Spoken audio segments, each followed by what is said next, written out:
નમસ્કાર વિદ્યાર્થી મિત્રો આજે આપણે આ વિડીયોની અંદર ધોરણ 8 પ્રોજેક્ટ પ્રવૃત્તિ બુક પ્રોજેક્ટ પ્રવૃત્તિ નંબર 6 માય વોકેબ્યુલરીની વાત કરવાના છીએ।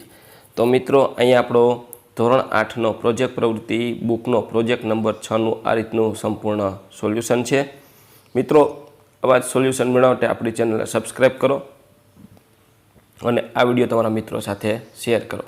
બીજું કે મિત્રો આપણી યુટ્યુબ ચેનલ પર ધોરણ 8ના પ્રોજેક્ટ પ્રવૃત્તિ બુકના દરેક પ્રોજેક્ટના સોલ્યુશન તેમજ ધોરણ 8ના સ્વઅધ્યયન પોથીના દરેક વિષયના સોલ્યુશન મૂકેલા છે, જે તમને મારી યુટ્યુબ ચેનલના પ્લેલિસ્ટમાંથી મળી જશે। તો મિત્રો શરૂ કરીએ ધોરણ 8 પ્રોજેક્ટ પ્રવૃત્તિ બુક પ્રોજેક્ટ પ્રવૃત્તિ નંબર 6। તમારી આસપાસ અનેક ચીજ વસ્તુઓ તમે જોતા હશો, તે ચીજ વસ્તુઓની યાદી બનાવો અને તેના અંગ્રેજી નામ મેળવી નોંધ કરો। ઘરની 10 કે 15 ચીજ વસ્તુઓ, શાળા પરિસરની વસ્તુઓ, વૃક્ષ, ફળ, છોડ, સ્થળ વગેરેના અંગ્રેજીના નામ એટલે કે સ્પેલિંગ લખી તેમના સ્ટીકર ચોંટાડો અને મિત્રો સાથે આ પ્રકારના અંગ્રેજી શબ્દો વ્યક્ત કરો। તો મિત્રો અહીંયા તમારે શાળા પરિસરની વસ્તુ છે, વૃક્ષ છે, ફળ છે, છોડ છે, સ્થળ છે એના સ્ટીકર અથવા ચિત્ર ચોંટાડી નીચેના સ્પેલિંગ લખવાના છે। તો મિત્રો તમે આ રીતના તમે સ્ટીકર ચોંટાડી શકો અથવા કટિંગ કરીને કાપી ચિત્ર લગાડી શકો છો। તો પહેલું છે એપલ, APPLE, એપલ એટલે સફરજન, જેને આપણે હિન્દીમાં સેબ કહીએ છીએ। પછી બીજું છે BANANA, બનાના એટલે કેળા, ઇંગ્લિશમાં બનાના કહેવાય છે અને હિન્દીમાં ને કેલા કહેવાય છે। પછી પોમગ્રાનેટ એટલે POMEGRANATE, પોમગ્રેનેટ એટલે અનાર એટલે દાડમ। ત્યાર પછી MANGO, મેંગો એટલે કેરી, હિન્દીમાં કહેવાય છે આમ। ORANGE, ઓરેન્જ એટલે સંતરા, હિન્દીમાં પણ એને સંતરા કહેવાય છે અને આપણે એને મોસંબી પણ કહીએ છીએ। પાઇનેપલ, તો પાઇનેપલ છે PINEAPPLE, પાઇનેપલ એટલે અનાનાસ, હિન્દીમાં પણ અનાનાસ કહેવાય છે। ત્યાર પછી ગ્રેપ્સ, GRAPES, ગ્રેપ્સ એટલે અંગૂર એટલે ગુજરાતીમાં આપણે દ્રાક્ષ કહીએ છીએ। વોટરમેલન, તો વોટરમેલન એટલે તરબૂચ, હિન્દીમાં પણ તરબૂજ કહેવાય છે। પપૈયા, તો પપૈયા એટલે આપણે પપૈયું કહીએ છીએ, PAPAYA, પપૈયા એટલે પપીતા હિન્દીમાં કહેવાય છે અને આપણે પપૈયું કહીએ છીએ। ત્યાર પછી આપણે અહીંયા થોડાક વૃક્ષ છે એના સ્પેલિંગ પણ લખીએ।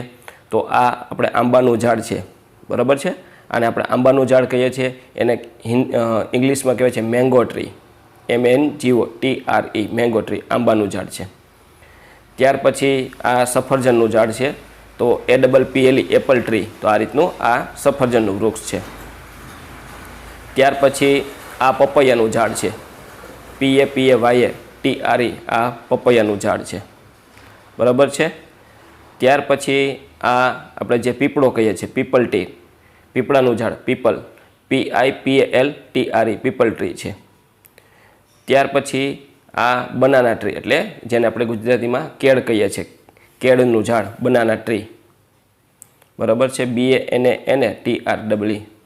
ત્યાર પછી આ છે લીમડાનું ઝાડ, બરાબર, આપણે જે લીમડો જોઈએ છે એ લીમડાનું ઝાડ છે, નીમ ટ્રી કહેવાય, NEEM, નીમ ટ્રી।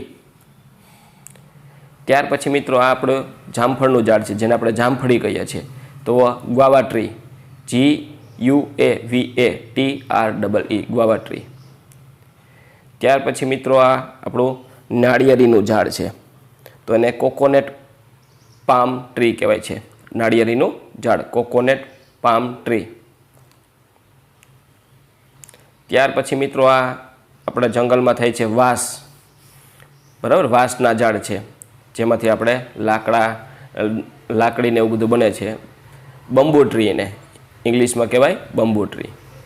તો મિત્રો આ તો આપણું ધોરણ 8 પ્રોજેક્ટ પ્રવૃત્તિ બુક પ્રોજેક્ટ નંબર 6નું સંપૂર્ણ સોલ્યુશન જોયું।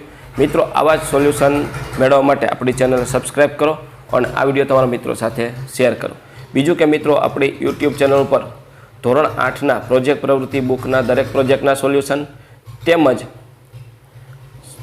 ધોરણ 8ના સ્વઅધ્યયન પોથીના દરેક વિષયના સોલ્યુશન મૂકેલા છે, જે તમને મારી યુટ્યુબ ચેનલના પ્લેલિસ્ટમાંથી મળી જશે.